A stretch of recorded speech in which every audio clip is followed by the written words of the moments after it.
नमस्कार दोस्तों, स्वागत है आप सभी का फिर से आर पॉइंट पे। तो कैसे हैं आप लोग? सब बढ़िया। और आशा करता हूँ आपको जितनी भी वीडियोस मिल रही होंगी वो पसंद आ रही होंगी। मेरी कोशिश है कि आपको जल्दी से जल्दी जितने भी मेरे पास वीडियो हैं जो भी मैं बना रहा हूँ वो आपको जल्दी से जल्दी उपलब्ध हो जाए। तो पिछला जो अपना टॉपिक पूरा किया था अपन ने वो था अपना अध्याय कारक। तो कारक अपना पूरा हो चुका है। अब उसके आगे जो अपन नेक्स्ट अध्याय जो नेक्स्ट टॉपिक पढ़ने जा रहे हैं वो है अवयव और उपसर्ग। क्या है? अवयव और उपसर्ग। तो आज की हेडिंग है अव्यय और उपसर्ग। एकदम शॉर्ट में बताऊंगा मैं इनको, तो आराम से देखिएगा, ठीक है। अब अव्यव क्या होते हैं? अव्यय क्या होते हैं? अव्यय अव्यय की परिभाषा है न व्ययम इति अव्ययम, यानी कि जो खर्च नहीं होता हो, जो शब्द खर्च नहीं होता हो, समान रहता हो। जो खर्च नहीं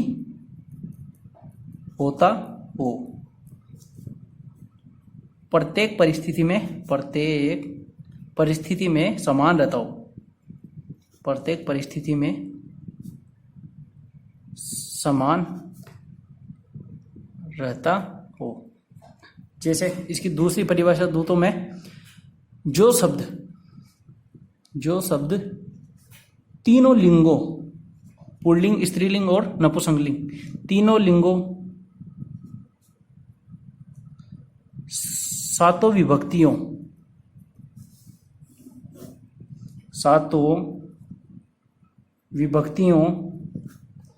और तीनों पुरुषों में समान रहे तो वह अव्यय कहलाएगा। ठीक है। कहने का मतलब है, कहने का अर्थ यह है कि जो शब्द तीनों लिंगों, नपुंसकलिंग, स्त्रीलिंग और पुल्लिंग, सातों विभक्तियों, ठीक है, और तीनों पुरुषों, प्रथम पुरुष, मध्यम पुरुष और उत्तम पुरुष, तीनों पुरुषों में क्या रहे? समान रहे तो वह अव्यय कहलाएगा। अब इस अव्यय से संबंधित जो नियम है वो है अपना नियम नंबर पहला। नियम नंबर पहला है कि कत्वा प्रत्यय से बनने वाला, कत्वा प्रत्यय से बनने वाला शब्द अव्यय होगा। बनने वाला शब्द अव्यय होगा। ठीक है। दूसरा इसका नियम है, उदाहरण दे देता हूं मैं, पठित्वा, चलित्वा और गत्वा। ठीक है। नियम नंबर दूसरा,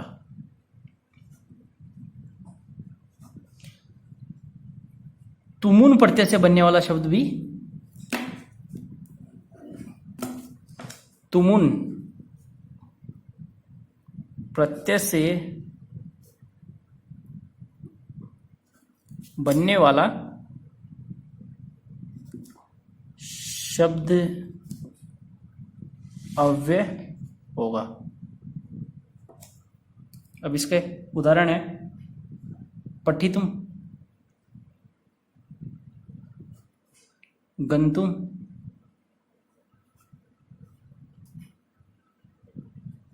और द्रष्टुम।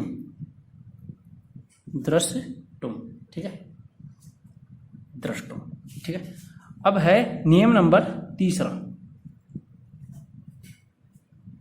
नियम नंबर तीसरा क्या कहता है? नियम नंबर तीसरा यह कहता है कि लेप प्रत्यय, जो लेप प्रत्यय है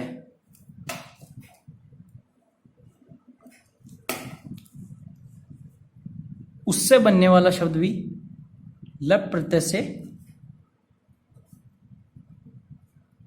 बनने वाला शब्द भी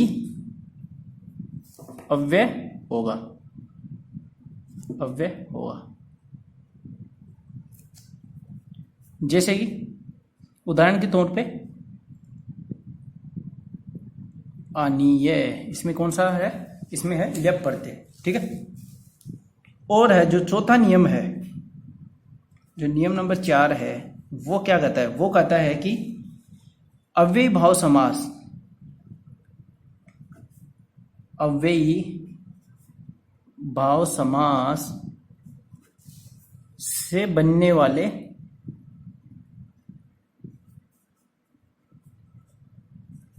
वाले शब्द, जैसे प्रत्येकम, ठीक है, क्या हो गया, प्रत्येकम। दूसरा उपकृष्णम, तो ये क्या हो गए, ये हो गए अपने अव्यय, ये हो गए अपने अव्यय। इसके बाद में जो अपना नेक्स्ट है, इसका स्क्रीनशॉट लीजिए एक बार। इसके बाद में जो अपना नेक्स्ट है वो है उपसर्ग, या फिर मैं पहले अव्यय लिखा देता हूं, ठीक है। अब अव्यय कौन कौन से होते हैं वो देख ले एक बार, उपसर्ग तो बाद में देखेंगे।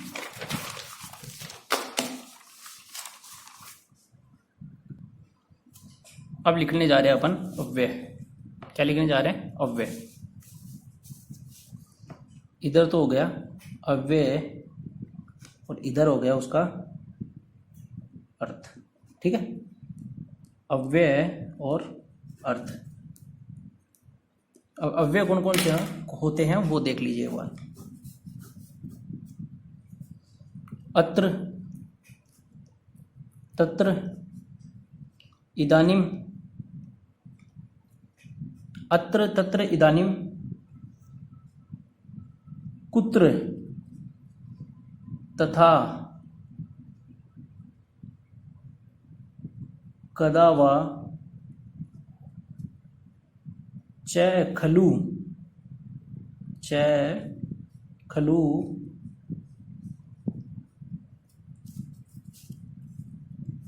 यथा, क्या हो गया, यथा। अत्र तत्र इदानीम कुत्र तथा कदा वा च खलु यथा, यदा कदा, यदा कदा। अब मैं सोच रहा हूँ पूरे लिखवाने से क्या मतलब है, उनका तो अर्थ आता ही है आपको, मैं लिखवा देता हूँ मेन, ठीक है, और बाकी आप चाहो तो मैं पूरे लिखवा देता हूँ। और स्वस्ति, स्वस्ति, इसके बाद में है, स्वस्ति के बाद में है शने, शने, शने, शने, अलम। ये जरूर बता देना अलम अगर निषेध के अभिप्राय में उपयोग हो रहा हो तो उसमें कौन सा कारक होगा। अभितय परितय रहने दो, सह रहने दो, नमा रहने दो, अंतरा रहने दो, सायम, सायम लिख लो एक, सायम। सायम के बाद आता है युगपत। क्या आता है, युगपत। ये मैं वो लिखा रहा हूँ जो इम्पोर्टेंट है। अब अभी तक परितय लिखाने से तो कोई मतलब है नहीं, उनको तो सब जानते हैं, ठीक है। और युगपत, युगपत के बाद में आता है आरात, आरात के बाद में आता है रय। इसमें स की इत संज्ञा हो जाती है, होता तो वैसे स और लास्ट में है, लेकिन इसकी इत संज्ञा हो जाती है तो ये उसका लोप हो जाता है, ठीक है। इसके बाद में आता है उपांशु, उपांशु, ठीक है। उपांशु के बाद में आता है शम। मेरे माइंड में क्या सरल सरल आ रहे हैं तो थोड़ा सा, उपांशु के बाद में सम,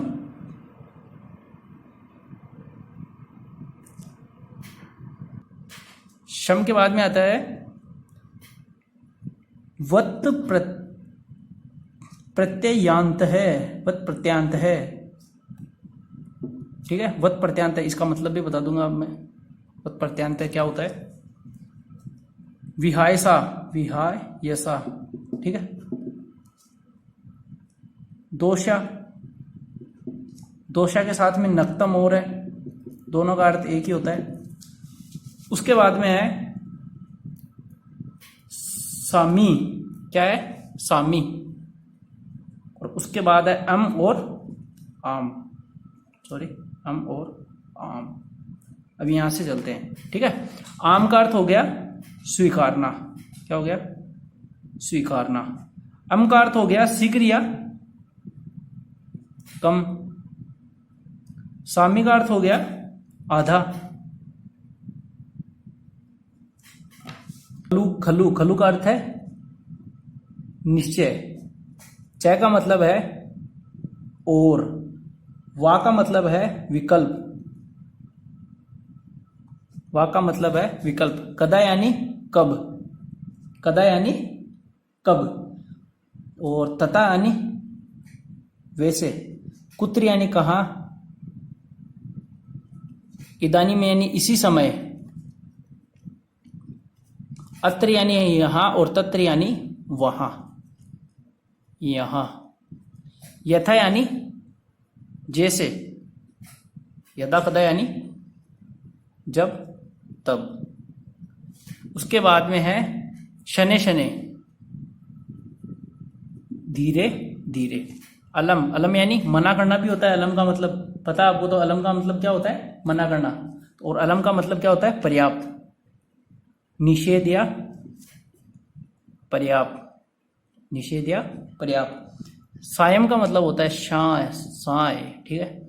युगपत, युगपत का मतलब होता है एक साथ, क्या होता है, एक साथ। आरात का मतलब दूर और समीप। रय का मतलब होता है बीता हुआ कल। उपांशु, उपांशु का अर्थ होता है रहस्य या मौन उच्चारण। शम यानी सुख। व्रत प्रत्यांत यानी, व्रत प्रत्यांत है, व्रत प्रत्यांत क्या होता है, ब्राह्मण वत या क्षत्रियवत। विहाश यानी आकाश, विहाश यानी आकाश। और दोषा और नक्तम दोनों का अर्थ क्या होता है, रात्रि, क्या होता है, रात्रि, ठीक है। ये सारे मैंने बता दिए। स्वस्ति, स्वस्ति का तो रह ही गया। स्वस्ति का अर्थ होता है पितरों को आहुति दी जाती है। पितरों की आहुति किसके लिए दी जाती है, कल्याण के लिए। इसका क्या होगा, कल्याण, ठीक है। तो ये हो गए अपने अवयव। ये मैंने कुछ इंपॉर्टेंट लिखवा दिए हैं, तो देख लेना इनको एक बार। इनसे बाहर कुछ पढ़ने की जरूरत नहीं है। बाकी बहुत सारे अवयव हैं, अगर कुछ डिटेल में भी आपको देखना हो तो देख लेना, ठीक है। ये बीच बीच में जो डिस्टर्बेंस होता है उसके लिए सॉरी, वो पता है आपको, ऐसे ही फैमिली में हो जाता है कभी कभार इधर उधर। और शायद फिर आपको ऐसे लग रहा होगा कि पता नहीं कहाँ से कैसे क्या पढ़ा रहा है। तो जो भी है ये मेरे याद किए हुए हैं खुद के, जितना मेरे को आता है उतना बता रहा हूँ। अगर आपको पसंद आता है तो वीडियो देख लीजिएगा, बाकी अगर आप डिसलाइक करते हो तो भी कोई दिक्कत नहीं है, ठीक है। ये तो हो गए अपने अवयव। अब इसके बाद में पढ़ते हैं उपसर्ग। क्या पढ़ते हैं, उपसर्ग।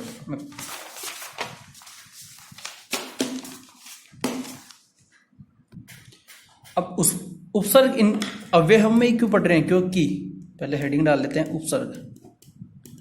क्योंकि जो उपसर्ग से बने शब्द होते हैं वो भी क्या होते हैं, अव्यव। क्या होते हैं, अव्यव। तो पहला पॉइंट हो गया अपना, उपसर्गों को भी अव्यय कहा जाता है, ठीक है। उपसर्गों को भी अव्यय कहा जाता है। दूसरा है शब्द व धातु से पहले लगाए जाते हैं, पहले लगाए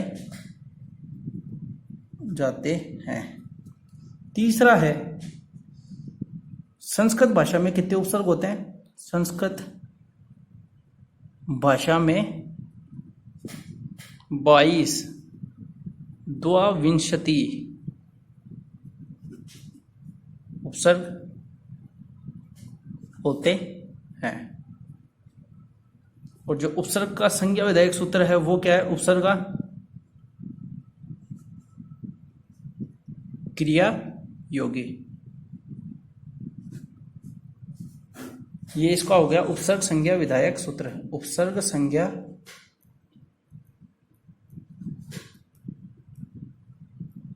विधायक सूत्र, ठीक है। ये याद कर लेना। उपसर्ग कितने होते हैं? 22। और उपसर्ग को भी क्या कहा जाता है? अव्यय कहा जाता है। अब जो कितने उपसर्ग होते हैं 22, उनका जो क्रम मैं लिखवा रहा हूँ वैसा का वैसा क्रम आपको याद रखना है, ठीक है। उसको आगे पीछे नहीं करना है, जैसे हिंदी में कर देते हैं अपन, उस तरीके से नहीं करता है। खैर हिंदी में तो बहुत सारे उपसर्ग होते हैं, इसमें 22 होते हैं। अब जो उनका क्रम है वो मैं आपको लिखवा रहा हूँ। अब इनका क्रम है प्र, परा, अप, सम, अनु, अव, निस, निर, दुस, दुर, निस, निर, दुस, दुर, विआंगनी,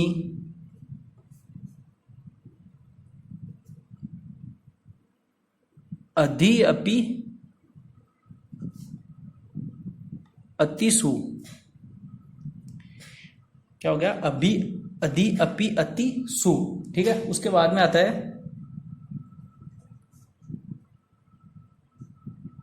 उद, अभि, प्रति, परि और उप। यानी कि पहला और लास्ट का क्या? प्रप। ये अपने को याद रखना है, ठीक है। अब थोड़ा सा आज के डिस्टरबेंस के लिए मैं सही में सॉरी, माफ़ी चाहता हूँ, ठीक है। ये अपने को अपना क्रम याद रखना है। और इनका मैं एग्जांपल 1-2 दे देता हूँ, बाकी आप सब ढूंढ लोगे।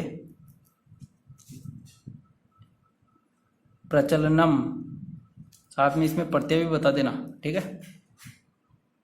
प्रधन चल, प्रत्यय आपको खुद को लिखना है, ठीक है। दूसरा हो गया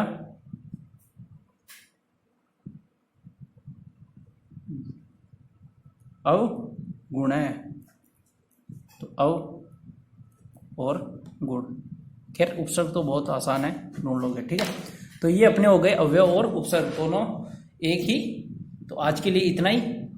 और आज का जो डिस्टर्बेंस हुआ है उसको थोड़ा सा एडजस्ट कर लीजिएगा। बाकी अगर आपको बुरा लगता है तो डिसलाइक कर दीजिएगा, ठीक है। तो आज के लिए इतना ही। बाकी मिलते हैं अपन नेक्स्ट वीडियो में नेक्स्ट टॉपिक के साथ। तब तक के लिए धन्यवाद।